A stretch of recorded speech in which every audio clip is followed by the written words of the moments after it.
دا حدیث مبارک دا کوم چې زارتا وایما دغه حدیث مبارک بدری داسې خبرې لنډې د زما په ذهن کې دي اگر ته بیانوم بس د خپل خبرې ختموم. امام ترمذی دا حدیث مبارک امام ترمذی په ترمذی کې کتابو فضائل القرآن پاغي کی ذکر کړه دا حدیث او روایت ته سیدنا انس ابن مالک اغه نه روایت ته او کوم دی ترمذی کی کتاب فضائل القرآن کی داشتا انس ابن مالک سے فرمائی دا وور ډیر عجیب حدیث ته د سورۃ اخلاص. انس ابن مالک فرمائی وچ یو صحابیو او اغا د مسجد قباء امامو کتا سوک معتمرین یا حجاج تلی مسجد قباء هفته پورز به پیغمبر علیہ الصلوۃ والسلام مبارک اشراق منزله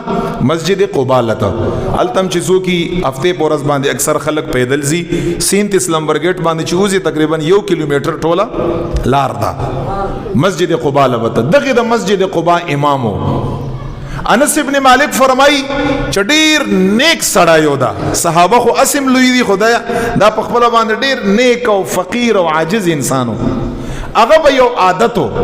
انس ابن مالک خو چون کی حضور مبارک خادمم پاتې شوی عادت به اداو چې په هر رکعت کې بیا د سورۃ فاتحه نه پس چې د قران کریم کومه حصہ ویلا کومه حصہ مخکې به ورته یو ځل سورۃ اخلاص وی لگا ولد ضالین آمین بھی ہوئی سورت اخلاص با یوی او د سورت اخلاص نه پس با بیا چې د قران کریم بل داسې کومه حصہ وا بل سورت بو هغه به یوی دا د طریقه وا په هر منځ کې چې کوم جهری منځونه دي سحرغه د ماخامغه د ماخستن والا هغه کبه چې فاتحه نه پس سورت اخلاص بھی وی او د سورت اخلاص نه پس با بیا مختلف زینا د قران شریف وی. انس ابن مالک فرمای چې دغه صحابي ته دا خپل قوم مقتدیانو صحابه او نور صحابه ورته فرمایل چې ته داسې ولې کوي یا داسې کار کوا چې د سورۃ فاتحه نه پس سورۃ اخلاص بس خپل ځان د پاره کافی ګڼه چې دا کافی دی او که یا سورۃ اخلاص ته ځان د پاره کافی نه غړي نو بیا د سورۃ فاتحه نه پس سورۃ اخلاص مو وایا سورۃ فاتحه نه پس یو بل سورۃ وایا ته سورۃ فاتحه نه پس سورۃ اخلاص مو وای او داغه نه پس بل سورۃ مو وای دا سم کوا یا پوم دی باندې کافی والے کوا یا دینه علاوه بل سورۃ وایا. انس ابن مالک فرمای چې دغه امام صحابي خپل قوم ته وی چې زه چې امامت کومه عمدا سي به کومه کتا سو ما پس منز کوي عمداسی به کوي او کزم داس نیم خوخ سبا نزان د پاره بل امام وګوري وي سبحان الله زکه چې دا کار خو سنا روانه دی په رکعات کې ته پیندشپک سورتونه ویل شي خبره به دي کې نشته دا خو کم از کم درې آیات یا کم از کم یو سورت دا خو کم از کم مرتبه ده چې نن سبا څوک زیات ودرې دی نشي څوک بیماران دي چې څه شي مونږ تاسو کو جمعاتو کې زړه تنګ کی چې صفه خبرې لکه چا چې دی مړې او مرغوټ نه په څه شي کې نیولې یو چې خدای پاک د جمعات نه بس مونږ کله وزو سره د زما ټول داسې بیکار غوندي الله د مونږ کې په جمعات کې د ناس ته شوق پیدا کړي نو دی وجه نه بزخه نه پرېږدم تاسو ځان بل امام وګورئ. حدیث مبارک کې راځي انس ابن مالک فرمایي چې قوم دا نه وخوخه چې دا انسان مونږ ته امامت پریدي ځکه د دوی په قوم کې د نیک صحابي بل نو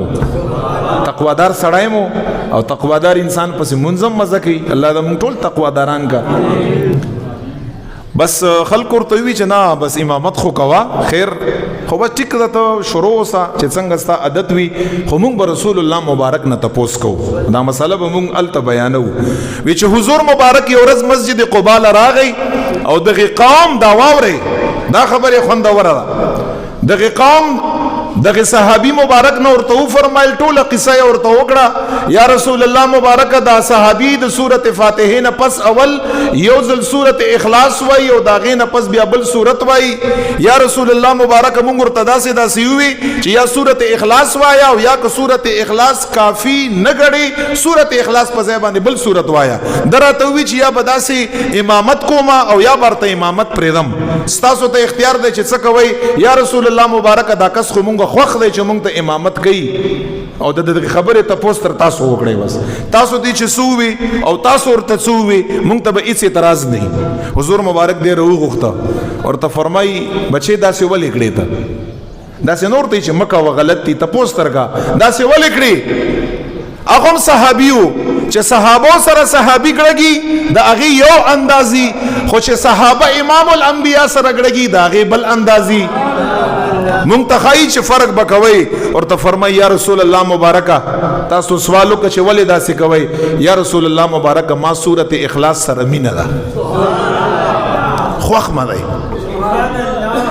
ورته چې ولې دا خوخ دی حضور مبارک خو وجه معلومه ورته ځکه مخوخ دی چې په دې کې د رب توحید بیان دی د الله یو زبردست شان او صفاتونه پکې بیان دي بس خوخ مده یا رسول الله اوس حضور مبارک خو بس د خبره واورېده قوم ترا مخامخ شو خبره ده قوم ترا مخامخ شو ورته فرمای اے قوم واورئ کدا صحابي پر اختیار باندې دا سوای چې دا څنګه وای چې ما سورته اخلاص سره مینه را واوري سورته اخلاص سره مینه دا انسان په آخرت کې هغه پوری نه پری چې څو پوری جنت لزان سره نه بول ورته فرمای بچي سورته اخلاص ځان سره بیا خلک جنت لمبوزي ښا ورته چې تا سورته اخلاص سره مینه ده کنه بس وایا یا دام وایا په دومره ارتوایم چې کدا مینه دا سور سره ای چې دا درته پتی چې خلک ځان سره دا جنت لمبوزي دا داسې صورت ته اغینا رستو بیا خلکو ځکه چې دا د حضور مبارک د رضامندۍ دلیل دی چې هغه یې منې نه کوو هغې ته څه خبره ونه کړه بلکې فضیلت یې بیان کو ورته پرېږده چې دا صحابي ورسره مینه ده